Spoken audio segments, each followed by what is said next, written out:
All right, guys, so when I'm working on improving somebody's motor control or coordination, my favorite place to start is a split squat bottoms up.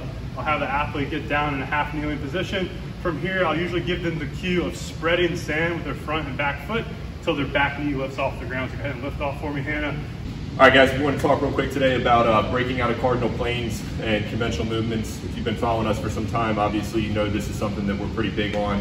To kind of preface everything that we're going to jump in here with this, everything that we do at Virginia High Performance is governed by the presence of injuries. So without exaggerating, about 85 to 90% of the people that we see have at least one or two major injuries, and really our job becomes figuring out how we can work through and around those injuries without exacerbating pain or discomfort. One thing that we've come across, very generally speaking, that has been successful for this is simply breaking people out of cardinal planes. So if we think about our conventional cardinal planes, sagittal, frontal, and transverse, I think a lot of the times coaches can kind of get duped into thinking that that's the only plane of movement that exists. Obviously, this isn't the case, and if we look at practical examples or if we look at real-world situations, everything occurs basically in all planes at all times. It's just one or two are being emphasized with certain movements. So as Tim's drawing up for us here, you know, we look at the basic 1, 2, 3 frontal transverse. Transverse, we'll say, is here, and then frontal is here. But this is just basic two-dimensional movement, and these are the things that we're all familiar with. We don't ignore common conventional loading, it's just not a priority for us. So in other words, we'll introduce people to a split squat, a push press, a bench press, whatever the case may be, but then we look to try to build beyond that, and then that's where we get into our 6 planes of motion, where we're just seeing bisected vectors in between these cardinal planes. And with the 3-dimensional movement, we've seen a lot of benefit with kinetic integration. We have a lot of benefit with building adaptation through resiliency, or just getting people to be more robust in a multitude of directions rather than being very strong in one or two. Yeah, I mean, the 3 big points that we're really focused on when we're doing our programming with guys is improve motor control and coordination. A lot of injuries often happen simply because of a lapse of rhythm and timing, or because of the way the brain perceives the structure and the environment. So you can get a lot out of certain positions with increased isometrics, or with adding different kind of kinematic sequencing in a certain position that would maybe normally be like a bilateral movement, like a squat. And we do squats all day long, but then all of a sudden we might have somebody hold and we'll do some hip shifting, right?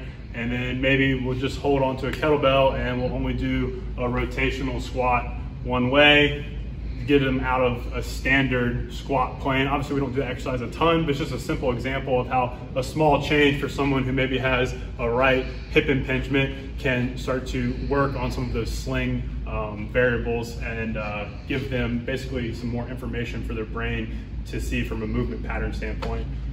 That also kind of fills into the rotational joint mechanics.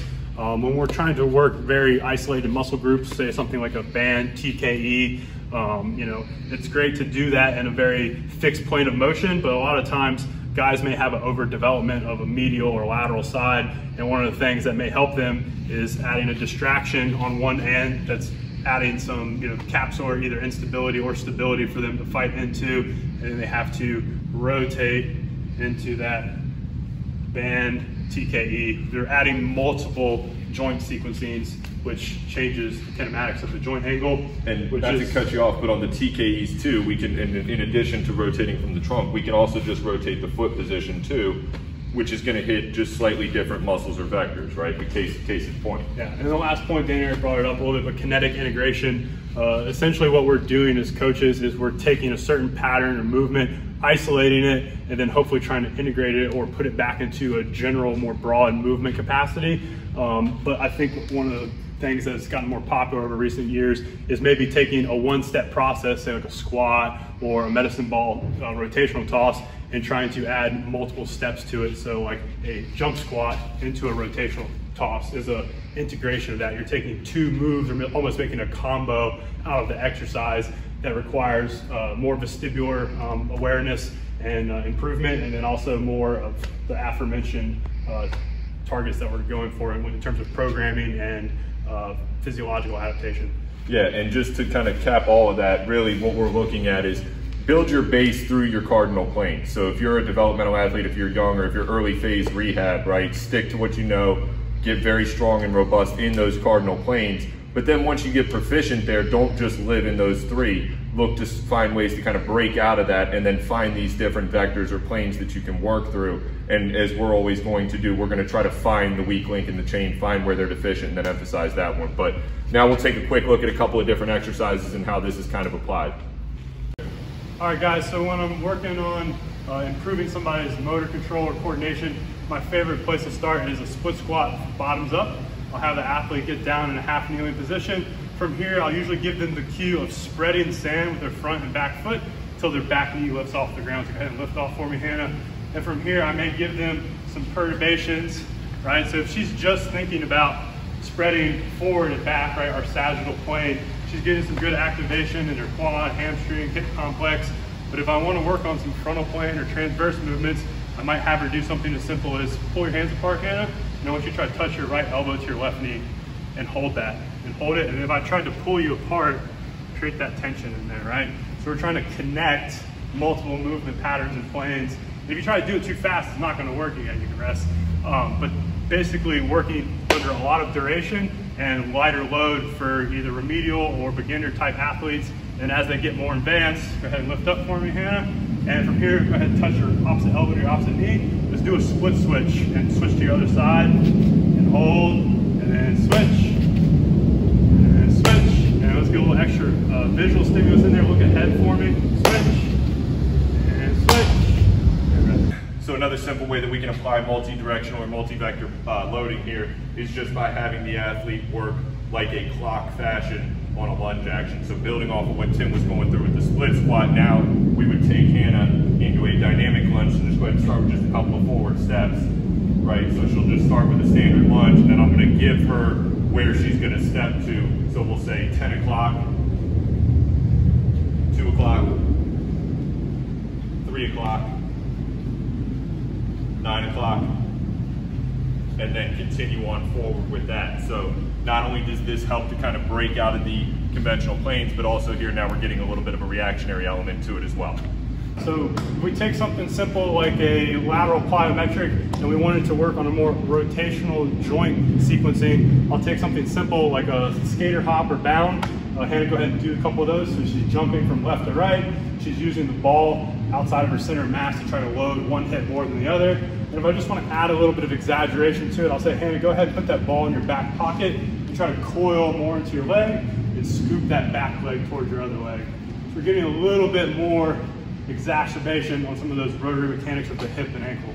And for our last point of kinetic integration, one of the things that I like to distinguish for my athletes is moving away versus lifting away. Moving away is sequencing your body around an external object versus lifting away is purposefully using that object to create some kind of resistance.